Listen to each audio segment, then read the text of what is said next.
Buongiorno a tutti, buona video recensione a tutti. Oggi Duncan vi proporrà la seguente opera. Oliviero Bea, I nuovi mostri. Un paese senza intellettuali, un'opinione pubblica imbalsamata, una democrazia svenuta. Prefazione dello stesso Bea, editore Chiaretti. Nelle fauci di un'informazione truccata. Oliviero Bea. Introduzione sull'autore. Giornalista di carta stampata, radio e tv, è nato a Firenze nel 1949, si è laureato in Italia in lettere, storia medievale, e in Spagna in filosofia, storia d'America. Inizia a fare giornalista per Tutto Sport e Paese Sera, dal 1976 all'85 e alla Repubblica, come inviato, dove si occupa di sport e società, con inchieste in molte parti del mondo, editorialista e commentatore anche politico per la Rinascita, Il Messaggero e Il Mattino, e successivamente per Indipendente. Nel 1987 dà inizio alla sua attività televisiva con Andrea Barbato conducendo Va Pensiero. Nel 91 progetta e realizza Un terno all'otto, primo programma televisivo dove domanda e offerta di lavoro potevano incontrarsi. Nell'aprile 92 dà vita a Radio Zorro, che poi si fonde con lo storico 3131. Radio Zorro 3131 diventa il caso radiofonico dell'anno, oltre 100.000 richieste di intervento piovono in redazione da tutta Italia. Dal novembre 95 al giugno 96 Bea condusse anche una versione televisiva del suo programma, Video Zorro. La censura lo tiene lontano dalla RAI, governata dal centro-sinistra per 2 anni. Dal settembre 1998 è di nuovo ai microfoni di Radio Rai con Radio a colori, in onda tutti i giorni, fino a quando nel giugno 2004 la tanto seguita trasmissione radiofonica viene improvvisamente soppressa. La Rai è governata dal centrodestra, comincia un lungo periodo di esclusione e di mobbing, sia in TV che in radio, favorito da qualunque versante politico, con il concorso del mondo dell'informazione cui Bea in 30 anni non ha risparmiato 2 critiche. È anche autore di testi teatrali rappresentati di numerosi saggi e di raccolte di poesie. Ha vinto nel 2001 il prestigioso premio Guidarello per il giornalismo d'autore per la radiofonia. In questi anni pubblica il suo primo romanzo, Sono stato io. Marco Tropea editore, 3 edizioni. In libreria nel 2004. L'anno dopo esce con i saggi Crescete e prostituitevi della casa editrice Rizzoli Bur e Trilogia della censura di Avagliano Editore. Nel 2006 la volta di Diario di uno spaventapasseri, ancora di Marco Tropea editore, e Indagini sul calcio, Rizzoli Bur con Andrea Di Caro. Nel 2007 pubblica con Chiaretti Italiopoli e nel 2008 Il paziente italiano, Avagliano editore, opera dedicata a Oreste di Rodi, intellettuale frase. Prefazione di me stesso, prefazione quindi a cura di Oliviero Bea. Libro sbagliato, paese giusto. Permetto alcune istruzioni per l'uso, non ho intenzione di seguire la consolidata prassi di chiedere a qualcuno un giudizio profilattico possibilmente tendente al meraviglioso. Considero infatti questo pamphlet uno strumento di lavoro per tutti coloro che abbiano a che fare col sistema mediatico e con gli intellettuali che non ci sono più in questo paese oggi. Auspico dunque contestazioni midolari, senza risparmio, a un libro certamente esasperato.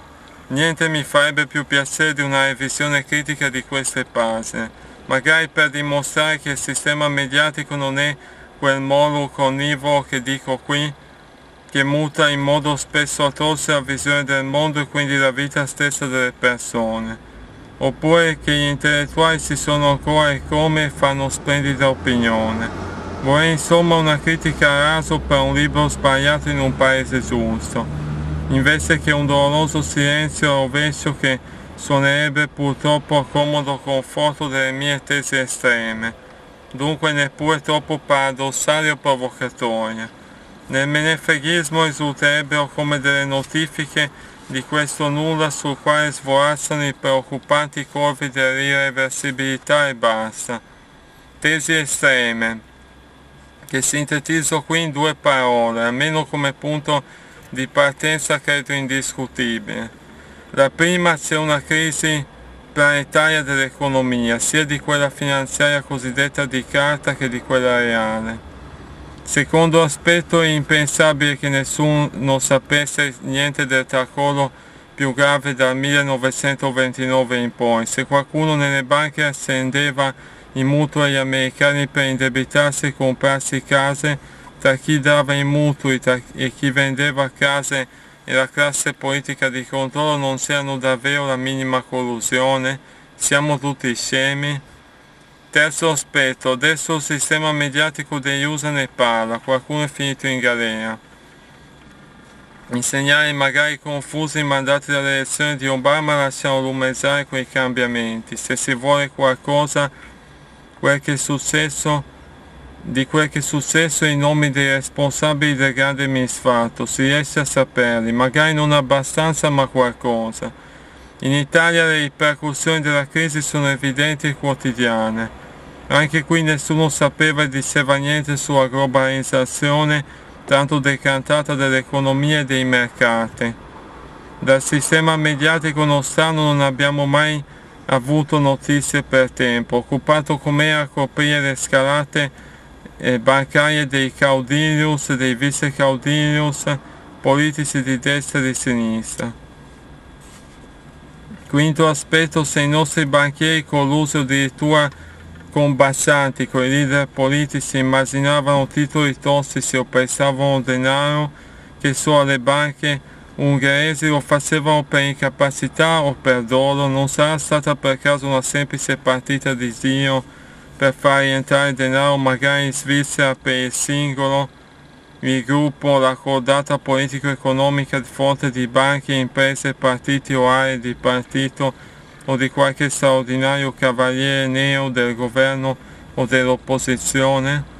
Sesto aspetto, se ne sarebbe abbastanza per avere tutti i giorni informazioni non solo sul precipizio imbroccato come si fa spesso, strumentalizzando anche solo questo aspetto secondo la convenienza speculare del giorno per giorno, essendo gli schieramenti politici per lo più fintamente l'un contro l'altro armati nella recita nostrana, bensì soprattutto sulle cause di tutto ciò e sui responsabili.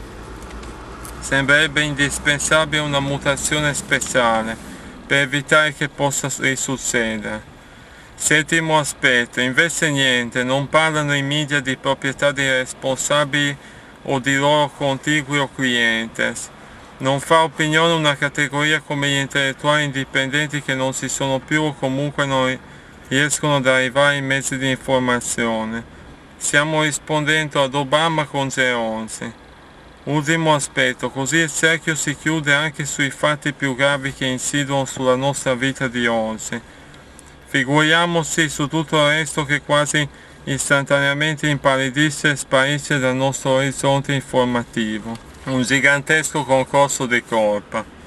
La prima obiezione che faccio a me stesso, impegnato da sempre come un avventato free climber in solitario con frequenti e rovinose cadute, che in queste pagine ce l'ho praticamente con tutti o quasi. È vero, ma siate conseguenziali, è necessario un gigantesco concorso di colpa per ridursi in questo stato pietoso. Difficile dunque estrapolare innocenti.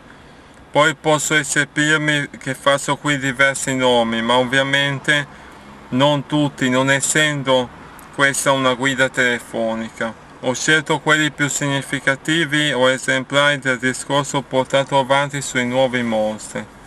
Infine posso rivolgermi alla critica facilmente documentabile di aver raccontato episodi autobiografici, quelle cose che anche solo per gusto, per evitare accuse di vittimismo tedioso, non si dovrebbero fare mai. Di solito è così e quindi li ho scritti di mala gana, come dicono gli spagnoli, malvolentieri. Ma intanto quello che è accaduto a me è cosa certa, vera, reale, che conosco bene, senza tema di alcuna smentita. Poi ho paura per me che queste staffilate di autobiografismo professionale politico possano essere istruttive insieme rappresentative di un sistema balordo che più balordo non si può. Forse. Se esse disturbano come credo il lettore perché sono i sintomi vistosissimi di una malattia più generale che si riguarda tutti e sulla quale i privilegiati speculano orrendamente ben più della media di quello che è sempre successo nella storia, come realisticamente si fa notare.